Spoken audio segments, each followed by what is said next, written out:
Jeg hedder Morten, og jeg er indsatsleder her i Hillerød.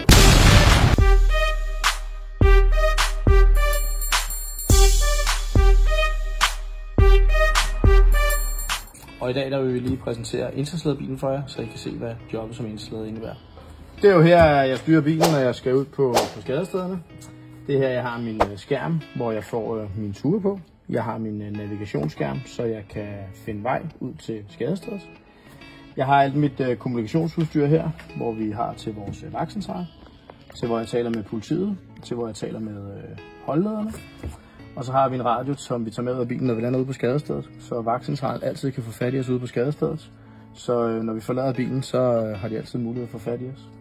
Så har jeg en ekstra radio, hvis vi har noget større indsats, så jeg skal have en kollega ud og støtte mig, eller en ressourceperson, der skal have en radio. Så har vi en iPad, som vi kan bruge til at slå op, når vi lander ude på skadestedet. Her har jeg mit panel, hvor jeg styrer min blå blink, mit udrykningshorn. Det gode ved den her, det er faktisk, at hvis jeg holder et sted, hvor jeg ikke lige behøver at have blå blink på, så kan jeg faktisk tænde for de gule blink. Så har vi også mulighed for det. Det kunne være, at vi holder et sted med et væltet træ eller andet, hvor det ikke er nødvendigt med blå blink. Herover har jeg 3 knapper. En blå, en hvid og en rød. Det er de knapper, jeg kommunikerer med vagtcentralen og politiet og min holdleder under fremkørsel, så jeg ikke behøver at sidde med mine håndholdte radioer. Så de bliver siddende her, indtil jeg lander ude på skadestedet og tager dem på min jakke eller vest. Så der kan du bare trykke på den knap til jeg kan bare trykke på knappen her, så har jeg nogle højtaler siddende her. Og så kan jeg kommunikere med de respektive holdledere, eller hvem jeg nu skal kommunikere med under fremkørsel. Smart. Jamen lad os hoppe lidt ud af bilen. Yes. Så er vi venstre side af bilen lige bag, hvor du sidder, Morten. Ja, og det er jo sådan, når vi lander ude på skadestedet, så stiger jeg ud her. Så har jeg min hjelm liggende. Jeg har en lygte. Så har jeg en gasdetektor, som vi bruger i forbindelse med gasudslip, eller hvis vi har andre stoffer, vi skal måle fra.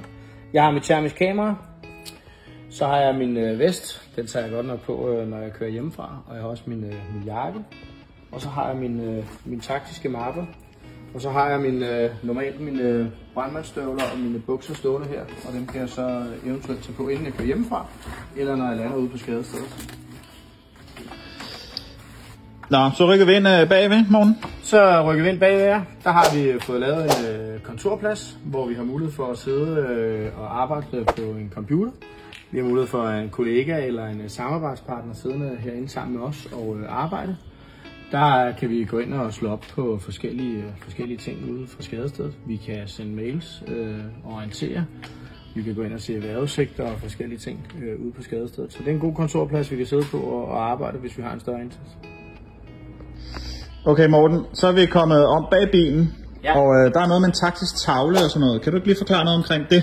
Jamen bag vores indsatslederbil, der har vi vores taktiske tavle, som vi bruger ude på større skadesteder, for at have et bedre overblik over skadestedet, hvor vi har nogle faste punkter, som vi bruger.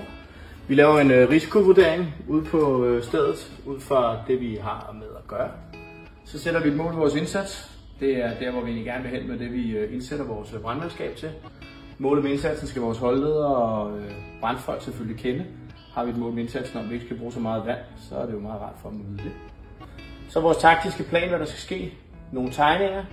Hvad vi har opgaver, og en radionetskitse, og hvilke nogle ressourcer vi har ude på skadestedet. Der er vi så heldige i indsatslederbilen, at vi har en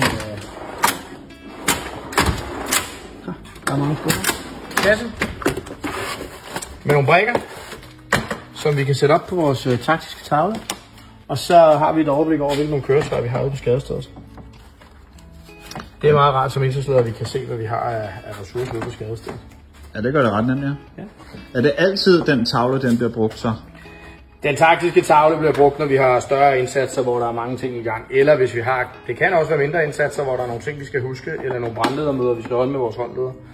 Så det er jo en vurdering fra gang til gang for indsatslederen, hvornår vi kan bruge den taktiske tavle. Så det er altså sådan lidt større indsatser, hvor der er... Større indsatser, større bygningsbrande, større trafikuheld, større kemikalieuheld. Der bruger vi vores taktiske tavle. Okay. Vi har også nede her en computer, som vi kan trække op og bruge og logge på. Den computer connecter også til den, jeg har inde i bilen. Og der kan vi bruge den til at arbejde herude bag bilen med den. Hvad med, jeg så der sidder sådan en kamera heroppe. Hvad er det? Vi har i forruden og på vores bagsmæk af Intersled-bil et kamera, som laver streaming ind til vores vagtcentral inde hos Hovedstadens Beredskab. Kameraet oppe i forruden, det tænder, når vi tænder de blå blink, og de kan følge med inde på vagtcentralen. Kameraet her, det kan vi tænde, hvis vi står ude på skadestedet, der har en brand og skal holde et brandleder med. Så tænder vi kameraet her, og så streamer det direkte ind til vores vagtcentral. Okay Morten, det var meget fint. Det var lidt omkring bilen, men kan du ikke lige fortælle, som Intersleder, hvad laver I egentlig, og hvordan er det sådan bygget op, sådan, når vi rykker ud til en gårdbrand eller sådan et eller andet måske? Ja.